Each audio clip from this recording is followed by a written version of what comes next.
Hey guys, welcome back to another video. Today we're going to be doing some smoked barbacoa. Traditionally barbacoa is beef cheeks that's braised in liquid, but we're going to try it out on the smoker and see how it comes out. So, got us a couple of bottom chuck roast here. We don't have to trim them down. They're not really a lot of fat on it. We want to keep that on there. I'm going to throw that bad boy down there. Yeah, these are about, you can get these at any grocery store. It's just a bottom chuck roast. Just a good cut of beef right there. Make sure you guys can see that. You know, nice marbling.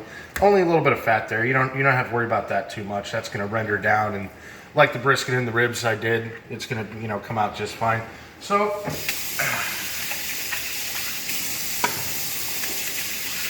anyway, get these bad boys going here.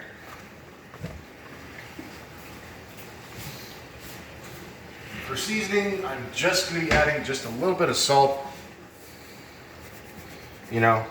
There's going to be a lot of stuff we're going to add to the liquid, so we don't have to worry about over seasoning the meat. Just as always, you want to go basic, so salt, little pepper.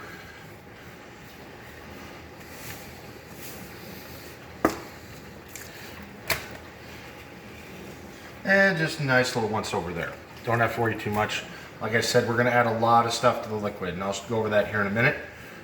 And traditionally, guys, barbacoa, as you guys may have had it at Chipotle, it's braised beef, traditionally spicy, made with beef cheeks, which is the cheek of the cow, which not that easy to find. So I did some research, asked a few chef buddies of mine. These will work just as good, so you don't have to worry too much about that.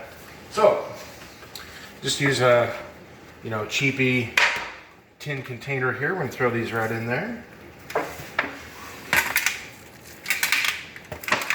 Okay, now, so braised beef, braised meaning it's cooked in liquid, not dry smoked like a brisket or some ribs would be. So we're gonna add our mirepoix that I made. Now, mirepoix traditionally is the holy trinity. It is onion, celery, and carrots. It's gonna add a nice aromatics, a lot of flavor to it. I added some tomatillos and some garlic. So, just gonna put that in there. So this is going to add a lot of flavor, a lot of good flavor to it.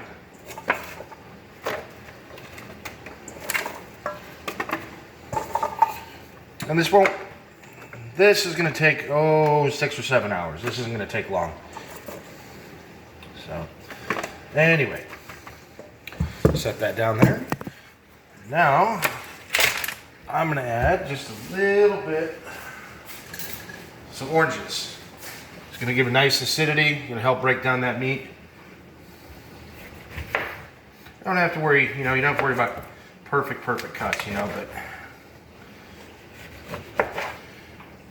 this is going to give it a nice flavor. And this is going to reduce down. Don't worry about overloading it. It's going to cook down, so don't worry about that. Just a few here. Put that nice flavor in there. Okay. Then I'll add just a little bit of chipotle. Just 1 can will do you. It's traditionally spicy, so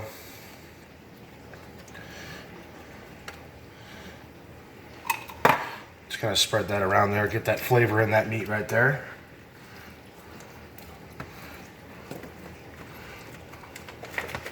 And this will cook down. This is going to add a ton of flavor to this. This is going to come out amazing. So, I've never smoked barbacoa before, but I have braised it. It is very easy to do. If you're more comfortable doing it that way on the stove, that's perfectly fine. You have a crock pot, that's a surefire way too. Just slow cook it, and when it's ready, it's going to be fork tender, meaning it's going to pull apart just like pulled pork. And we're going to add a little bit of beef broth here. I was going to go with stock, but a lot of times there's a lot of salt in stock, which is not a bad thing. Not a bad thing. You don't want to over salt it though. You break it down too much, not going to be good. So just want to add, just to get that going there. All right, almost like a Thanksgiving dinner. Anyways, guys, I'm gonna get this on the smoker, and I will see you later today, and we'll see how we did.